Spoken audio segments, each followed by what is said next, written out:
There is a circuit in your brain actively sabotaging your ability to spot manipulation. Evolution put it there 200,000 years ago. And right now, as you are listening to this, someone in your life is exploiting that exact vulnerability. Not because they read a book about dark psychology, not because they are evil, but because they discovered, probably by accident, how to trigger the social survival programs hardwired into your biological machinery. Let me be very clear about something. This is not a video about protecting yourself from cartoon villains.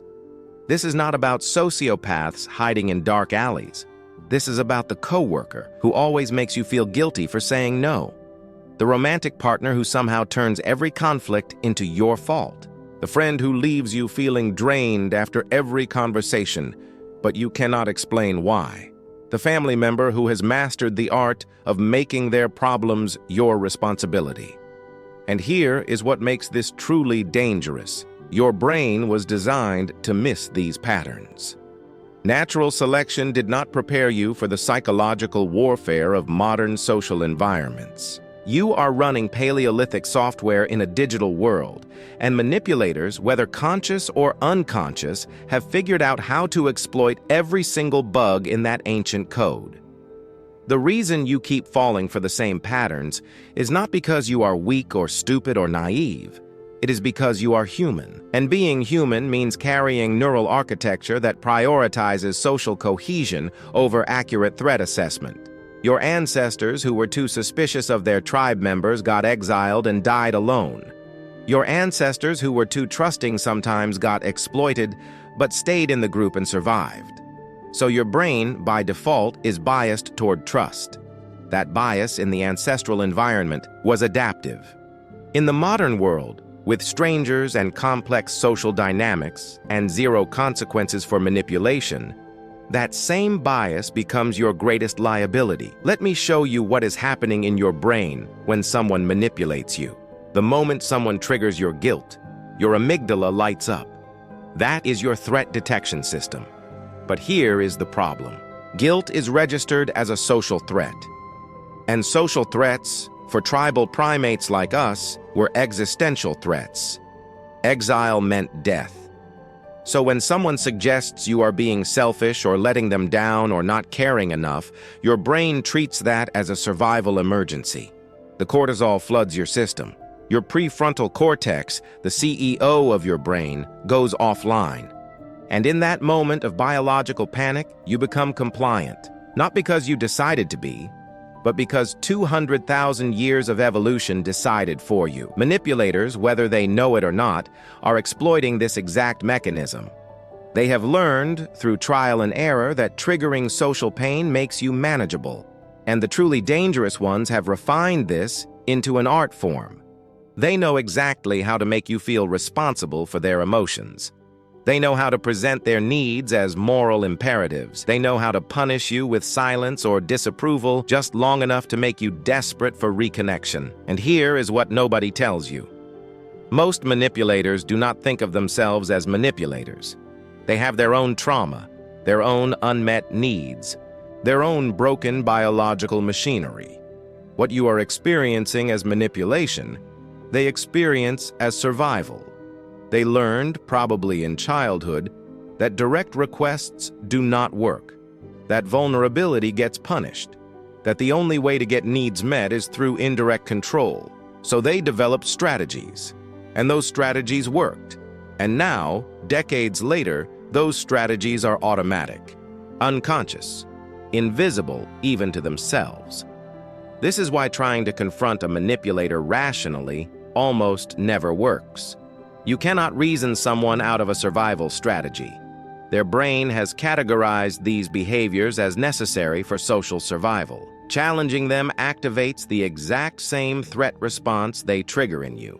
So they double down, they gaslight, they make you question your own perception. Not because they are evil masterminds, but because their biological machinery is fighting for what it perceives as survival. Now let me tell you about the specific neural hijack that makes manipulation so effective. It is called cognitive dissonance. When someone you care about, someone you have invested time and energy and emotional resources into, someone you have told yourself is good, when that person hurts you, your brain faces a problem. It has two conflicting pieces of information.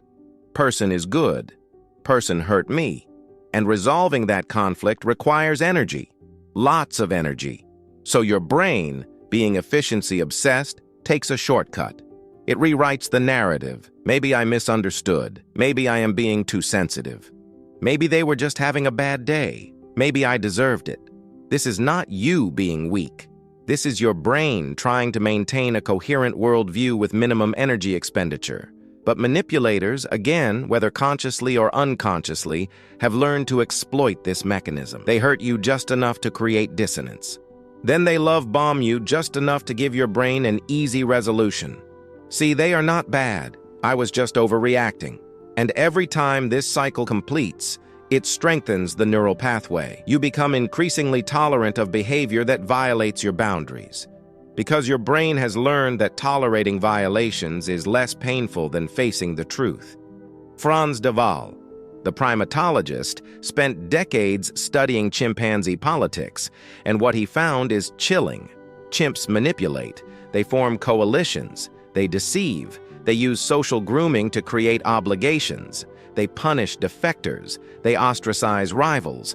The strategies humans call manipulation are not human inventions. They are primate inheritance, hard-coded, millions of years old. And the chimps who were best at these strategies, the ones who could read social dynamics and exploit them, those were the ones who reproduced. Their genes, those manipulation subroutines, are your genes. My genes. Everyone's genes.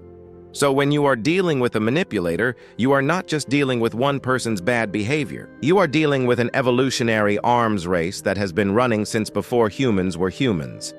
And you are trying to fight it with conscious reasoning, with logic, with the belief that people should just be honest and direct. That might be what civilization tells us we should do, but it is not what biology prepared us to do. Let me pause here for a second and ask you a question that maybe no one has ever asked you. What is the worst part of living with this internal struggle? Not what you tell people, but the part you carry in silence. I want you to know something. What you are feeling is more common than you imagine. Thousands of people are watching this video right now, carrying exactly the same weight. If you have the courage, leave a comment telling me what is the hardest part for you. Your honesty might make someone else feel less alone today. Now let me continue showing you how to break this pattern. Here is what you need to understand about spotting manipulation. You cannot rely on your feelings. Your feelings are the target. That is the entire game. Manipulators are not trying to change your mind. They are trying to change your emotional state. Because once your emotional state shifts, your behavior follows automatically. No conscious decision required. So the first protocol, the foundation of everything else, is learning to recognize when your emotional state is being deliberately influenced. Start tracking your nervous system responses during interactions. Not your thoughts, not your interpretations, your body. Does your chest tighten when this person calls? Does your stomach drop when you see their name on your phone? Does time with them leave you exhausted in a way time with other people does not? These are not random reactions. These are your biological machinery sending you data. Your body knows something. Your conscious mind is refusing to acknowledge. Here is the mechanism. Your vagus nerve, the main highway of your parasympathetic nervous system, is constantly scanning your environment for safety and threat. It is doing this below conscious awareness. And it is very, very good at detecting micro-expressions, tone shifts, incongruence between words and body language. When someone is manipulating you, even if you cannot articulate what is wrong, your vagus nerve registers the threat, and it signals danger through those physical sensations, the tightness, the dread, the exhaustion. But here is where it gets complicated. Manipulators have often learned to mimic safety signals. They smile. They use warm tone. They say the right words. So your conscious mind, which processes language and explicit meaning, receives the message that everything is fine. But your body, which is reading the deeper biological signals, knows something is off. This creates what psychologists call a double bind. Your conscious mind says, trust them. Your body says run. And most people, because we live in a culture that privileges rational thought over somatic wisdom, ignore the body. Big mistake. Huge mistake. Your body is 200,000 years smarter than your prefrontal cortex. Protocol 1. Start journaling your physical state after interactions with specific people. Not what they said, not what you think about them. How your body felt during and after the interaction. Do this for 2 weeks. Patterns will emerge. And those patterns will tell you more truth than any conversation ever could. Now let me talk about the language patterns. Manipulators use very specific linguistic structures. And once you know what to listen for, these patterns become impossible to miss. The first one is what I call responsibility displacement. They describe their actions as reactions to your behavior. I only yelled because you made me angry. I would not have to lie if you did not get so upset about everything. I am only controlling because you are so irresponsible. The grammar itself is revealing. They are making you the subject of the sentence even when describing their own actions. This is not accidental. This is a neural program designed to shift the locus of control. If they can convince you that their behavior is caused by your behavior, then changing their behavior requires changing your behavior, which means they never have to change. You do all the work. They remain unchanged. Protocol 2. Start listening for causal language that makes you responsible for other people's emotions or choices. Any sentence that contains the words "you made me" or "I had to because you," or "if you had not, then I would not," those are red flags. Not proof, red flags. Document them. See if they form a pattern. The second language pattern is what I call hypothetical obligation. They present their desires as shared goals that you have implicitly agreed to. I thought we were going to spend more time together. I assumed you cared about this as much as I do. Everyone else understood what I needed. The manipulation here is elegant. They are retroactively creating an agreement you never made, then positioning you as the one breaking the agreement.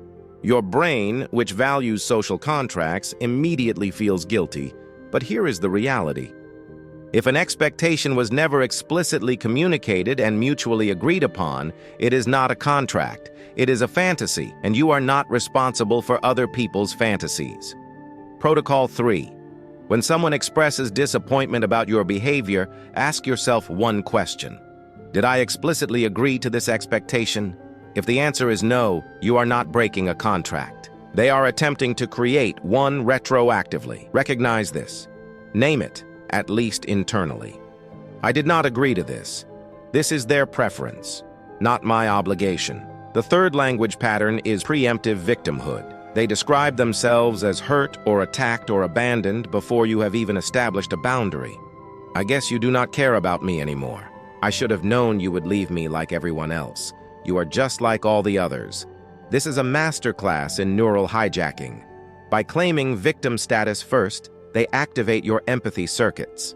And empathy, in the brain, temporarily suppresses critical thinking. You stop evaluating whether their claim is accurate and start trying to prove you are not the bad guy. The entire frame of the interaction has shifted.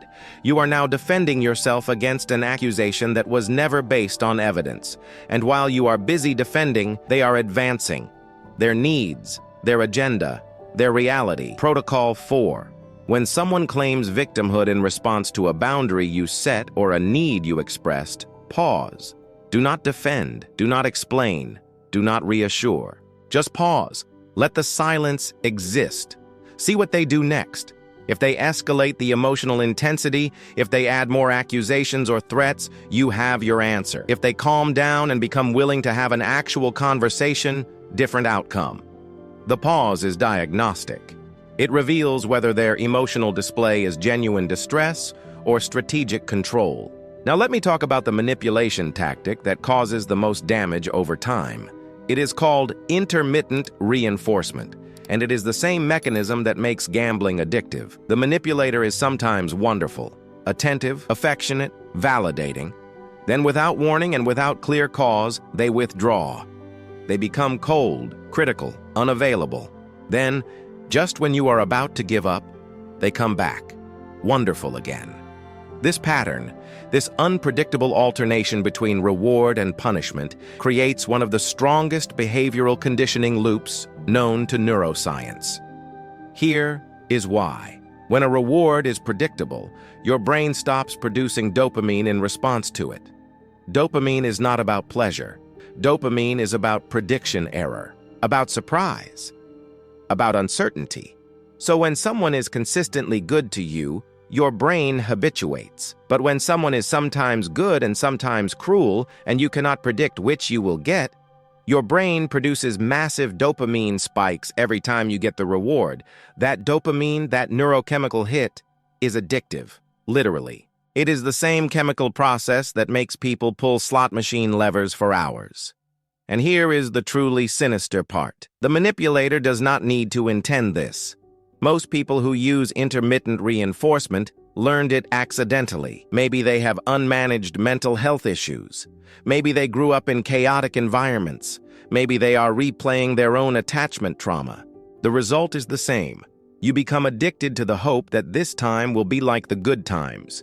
You stay through the bad times because the good times felt so good.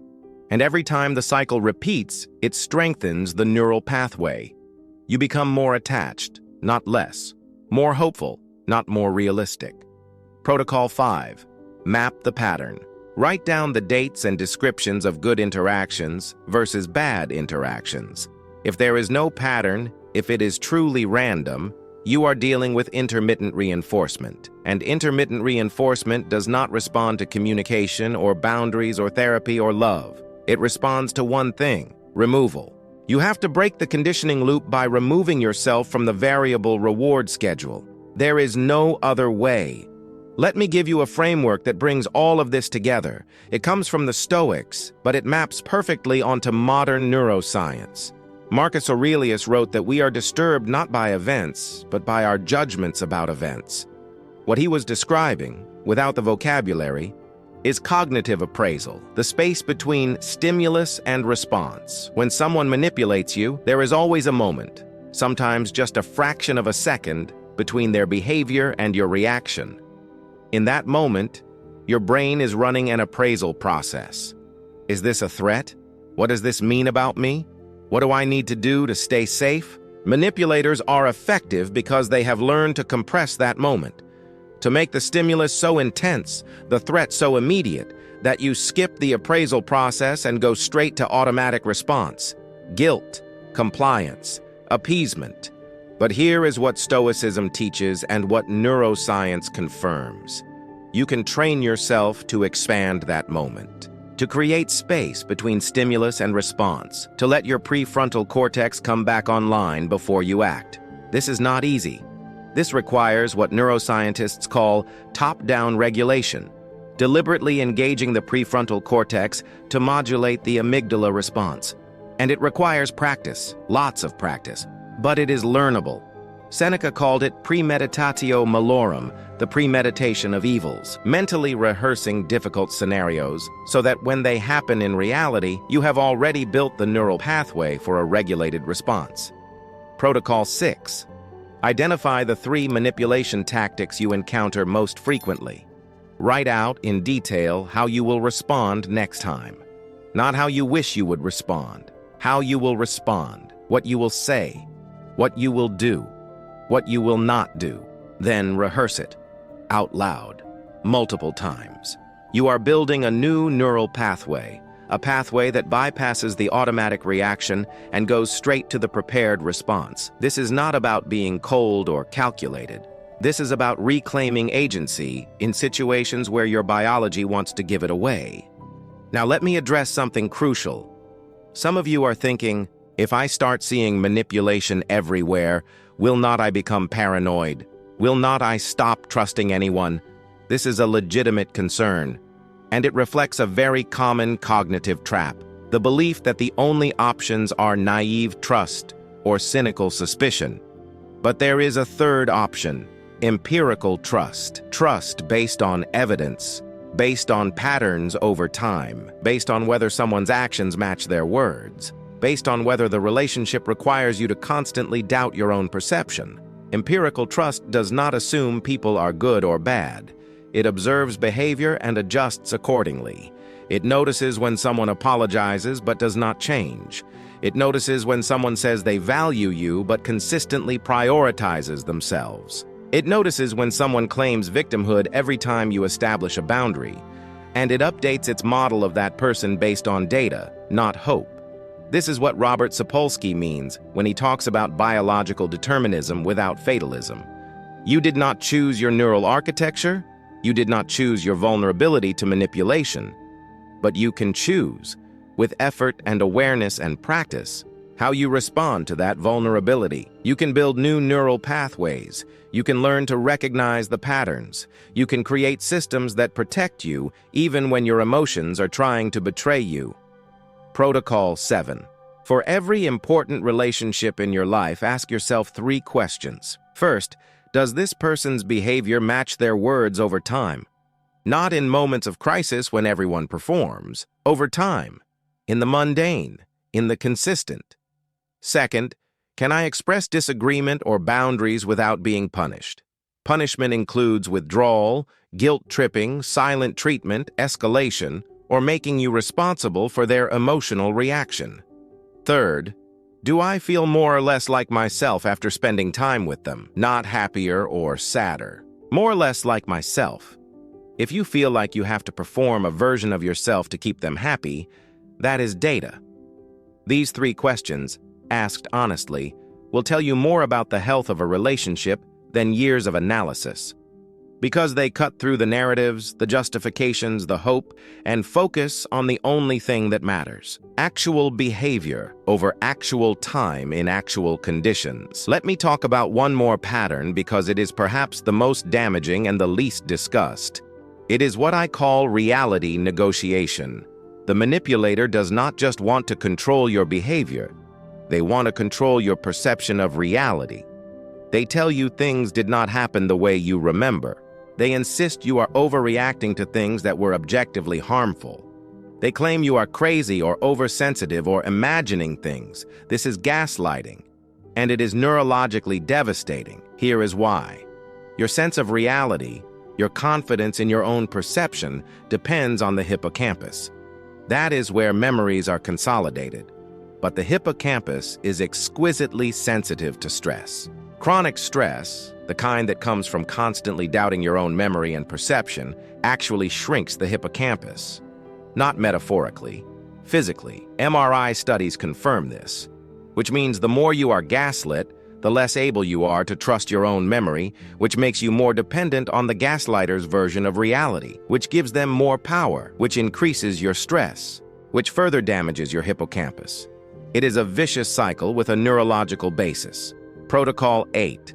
Start documenting, not to prove anything to anyone.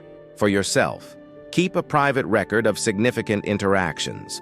What was said, what happened, how you felt. This serves 2 functions. First, it gives you an external memory that cannot be distorted. Second, the act of writing forces your prefrontal cortex to engage, which helps consolidate accurate memories before they can be corrupted by emotional manipulation.